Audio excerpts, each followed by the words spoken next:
Hi friends, my name is Joel and welcome back to my booktube channel. If you've yet to check out my Poppy War reading vlog, I would highly recommend you go check that out because my soul will never be the same again. That trilogy basically destroyed every fibre of my being, but I had such a fun time and honestly, it's one of my best reads of 2020. And if you have yet to check out my Twitter nor my Bookstagram, I would highly recommend you go check that out as well because I post some extra bookish content on there that you won't see here. Today's video is going to be an interesting one. This has been a highly requested video and so I thought it was only right that I took the time, and basically I'm on the precipice of going back to university, so I thought this topic would be the best time to talk about it. As you can tell by the title, I'm going to be talking about how I keep myself organized as a reader but also as a student at university. Going into my third year now, I definitely feel like it's going to be the optimal time for me to make sure that I am organized and that I am ready because I am writing my dissertation this year and it's going to be a whole mess, and so I thought that organization is such a hard thing to keep stable, and I do want to preface this video by mentioning that the organizational methods that I mention in this video might not be for you. As we all know, like a lot of things in life, you have to figure out what works best for you and adapt that into your daily life, whether it's just a simple to-do list, keeping a calendar, or a bullet journal. Find your system and make it your bitch. As a reader, student, booktuber, bookstagrammer, and reviewer, it's important for me, myself, to keep some sense of organization so I know what things I need to get done per day and per week and per month. I think that it's important for me to know exactly what needs to get done so that I don't feel too overwhelmed. Because of this, I've found a few organizational methods that have worked for me that I can use in my daily reading life, but also for university as well. But before we get into the methods, I would like to mention that this video is very kindly sponsored by the wonderful people over at Skillshare, but I will explain more about them in a little bit. To tell you now, the 4 methods that I'm going to be talking about today are Notion, keeping a calendar, a dedicated TBR space, and also spring cleaning your shelves and your Goodreads shelves. The first thing, and probably the most major thing that I use to keep myself organized, is Notion. Notion is such a versatile tool that I use on a daily basis in order to keep my life in some sense of order, because in this world of chaos at the moment, it's good to have a bit of order in your life. Notion is very much a sandbox tool that you can use to configure how you wish. I love that Notion is so configurable in so many different ways so that you can really have something that you can chop and change as you wish. The first very cool thing that I find amazing about Notion is that it syncs to the cloud right away, and there are respective apps on an iPad and an iPhone. Anything that I create on my MacBook automatically syncs to my iPhone and my iPad so that I can update it on multiple devices. As a reader, I use Notion to catalog the books that I've read so far. A lot of you over on Instagram have already seen my stories where I show off a little bit of my Notion database, and a lot of you have been wondering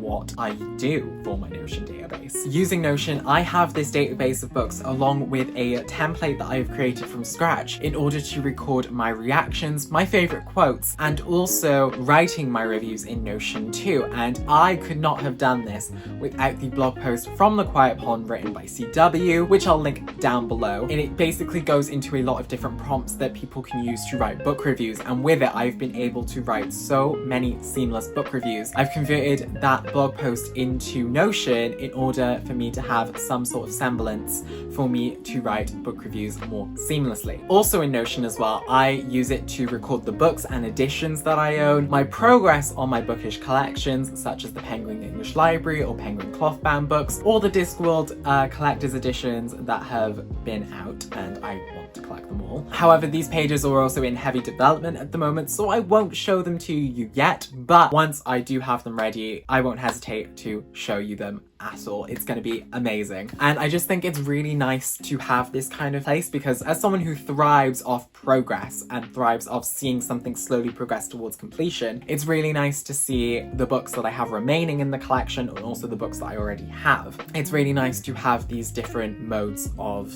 collections. And I think that especially with me wanting to collect like certain editions of books, like The Space Between Worlds, I want to make sure I get all the editions of them. Raybearer, I can also use it to make sure I own every edition of those books as well. And I just find that it's really easy to track that in Notion as opposed to keeping random lists everywhere, because it's all in one place. But also on my bookish Notion pages, I have information concerning my annotation system and also my rating system, which become easy for me to reference every now and again when I need a reminder or I just forget. I don't like to annotate my books too heavily because it kind of makes it a bit more academic in that sense. However, the basis for my annotation for books for pleasure are basically page tabs, as it's nice to look back on those page tabs every once in a while, but also it shows that I am also critically thinking about some of the books whilst I read. I'll probably do a whole separate video on how I annotate books myself, but for now, this is kind of like a little sneak preview as to my annotation system. And I think that finding a system that works for you for annotation is also amazing, because you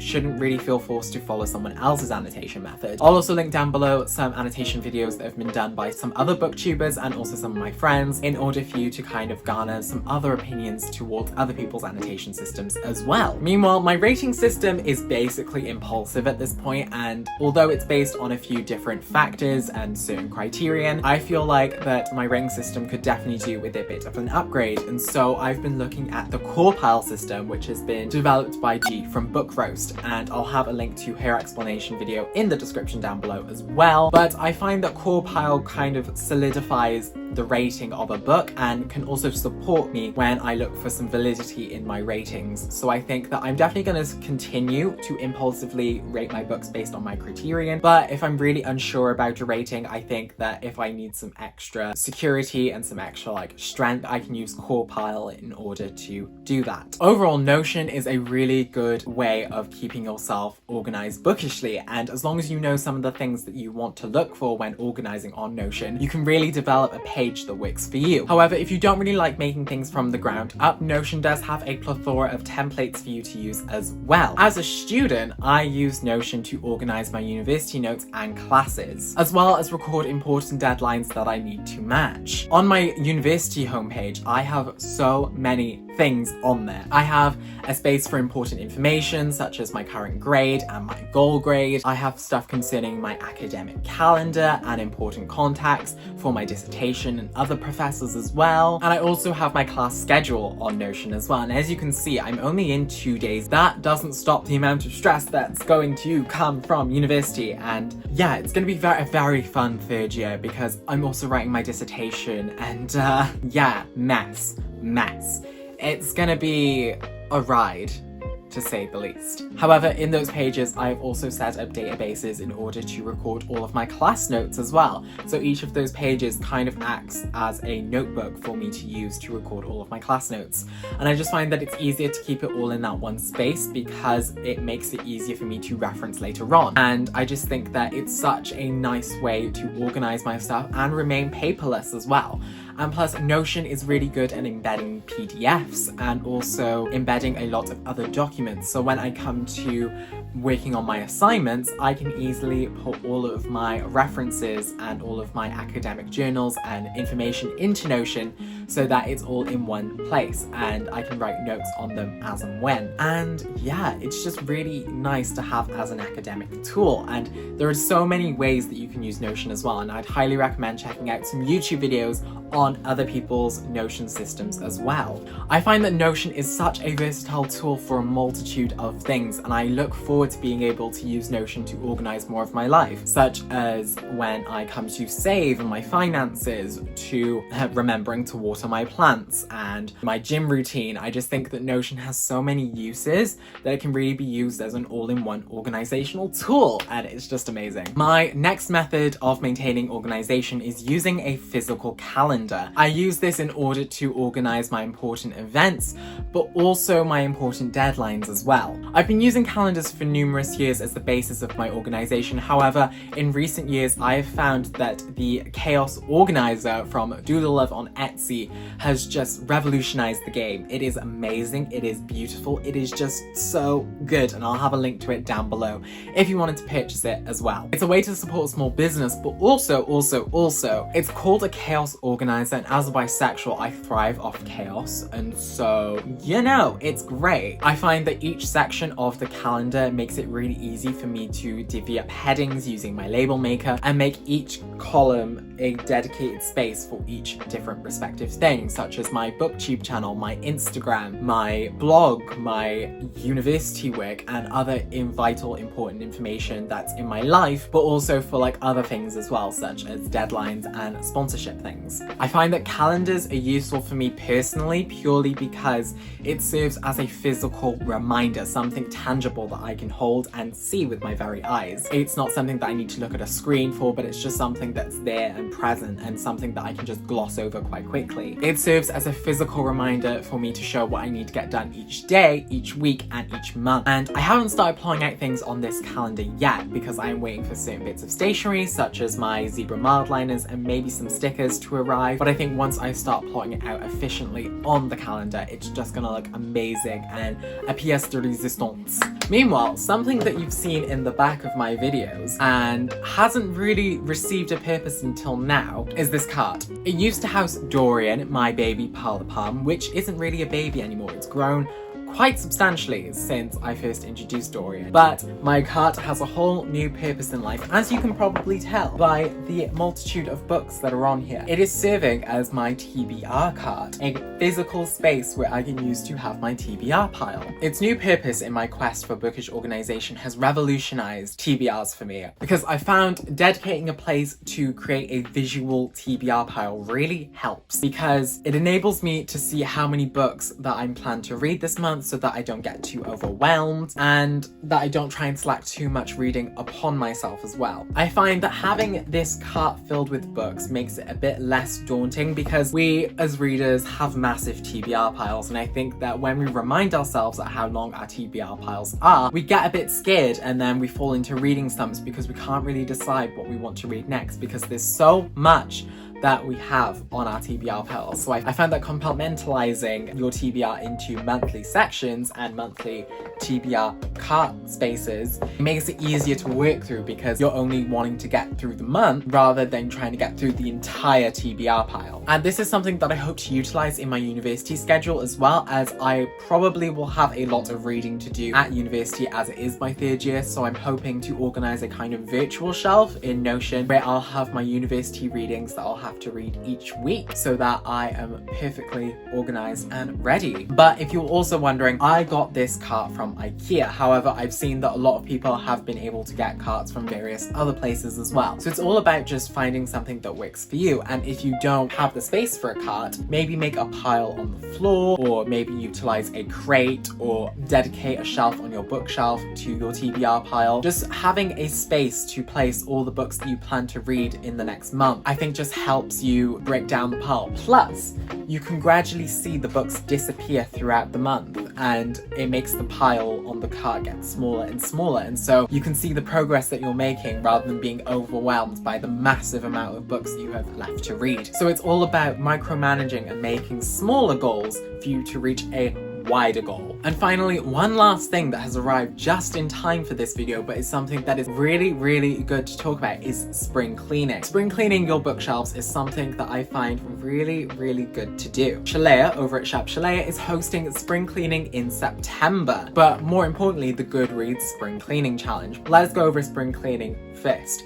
I find that every few months or so, going through your bookshelves and finding books that you probably aren't as interested in anymore, or finding books that you rated quite low, like a 1 star, finding them and hauling them to be very good for your shelves so that they don't get too overwhelming, because there's no point in keeping books that you don't like. But to go on to the Goodreads Spring Cleaning Challenge, I'll have Shalea's blog post in the description down below. But to summarize, Goodreads 2020 is all about ensuring our Goodreads shelves are clean and neatly organized. We also need to make sure our reviews are written, star ratings are up to date, and ensuring that the books that we have on our want to read shelf is basically the books that we want to read. Shalea honestly is such a bright sunflower in this community, and I love her so much. Like, I find that she does so much work for this community, and she is just amazing and adorable, and her challenge has definitely inspired me to be a lot more creative, but also a lot more productive in the way that I organize books via Goodreads, and also ways that I digitally catalog my books as well. But it's also reminded me that writing reviews on Goodreads is also important, because if you're unaware, reviews on Goodreads, but also Amazon, Waterstones, Barnes & Noble, all sorts of sites that you can put book reviews on, they're highly important because they make readers want to read those books even more, because some people don't look at Goodreads. I find that cross-posting your reviews onto a multitude of platforms really helps boost that author's voice as well. Writing reviews is something that I haven't really had the time to do lately, but with university starting up again and me coming down from 2 videos a week to 1 video a week, I definitely think that review writing is something that I'll probably be able to do more of. But some of the things that I've been doing this month in order to progress along the Goodreads challenge is updating some of my star reads on Goodreads, whilst also creating a TBR exclusive shelf, which I can use to digitally catalogue all of my books that I'm planning to read as well. I just find that, one, it's really nice for me to see that when I'm like out and I can be like, oh, these are the books that I'm reading, but also it's really nice for all of you to see what books that I'm planning personally to read, just in case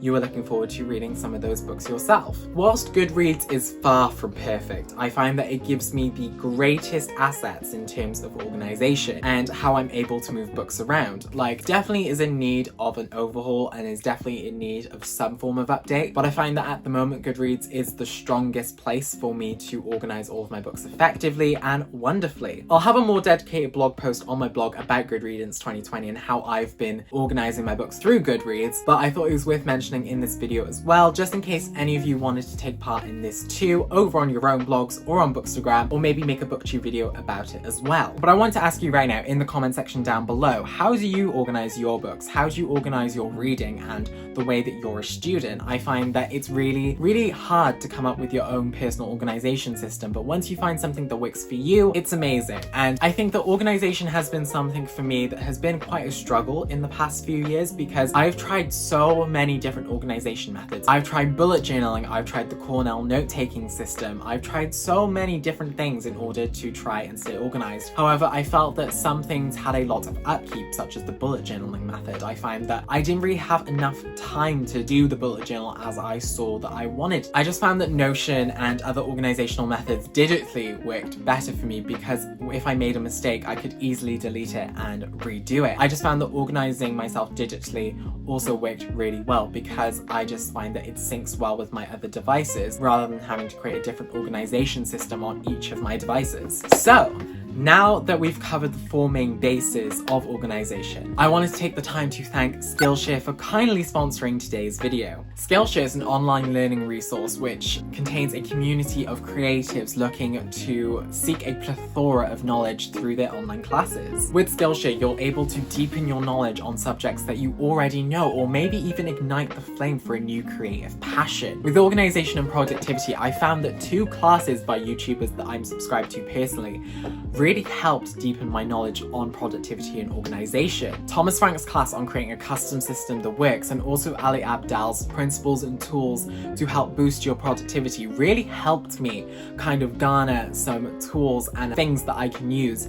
in order to create an organizational system that works for me. They've really empowered me to make a more productive system in my everyday life. With this in mind, if you'd like to try out Skillshare for a limited time, you can use the link in my description to get a trial of Skillshare Premium membership. And if you would like to continue, it is less than $10 a month on an annual membership. And so I guess that is everything, friends. I've had so much fun talking about organization with you. I think that organization is just something that I'm really interested in, and something that I'm always looking to improve on. And so yeah, I think I'm definitely open to creating more of these videos. If you have any suggestions, be sure to have them in the comment section down below, and I look forward to chatting with you about our organizational methods. And if you've made made it this far in the video, be sure to drop a sword emoji or just list your favorite blade in the comment section down below. And if you like this video, be sure to click the like button, and if you're new here, why don't you click that subscribe button so that you're notified whenever I upload next. This week's shout out fates goes out to Shalea from Sharp Shalea, who is doing the Good Readings Challenge of 2020, and I'll have her blog linked in the description down below as well, because she's amazing. She is one of the pillars of the book community, and you should definitely go follow her. And if you'd like to follow me any further, I'll have my social media links in the description down below. And if you wanted to support me any further, I have my Ko-fi and my Amazon wishlist, which you can use to donate any form of money or books towards me, and it will be used to improve this channel. I just really like organizational methods, and I just think that it's really cool that we have this now, and I'm really happy that you friends have asked me to do this video, because it's something that I'm really passionate about and really love talking about. And I guess until the next video, bye friends.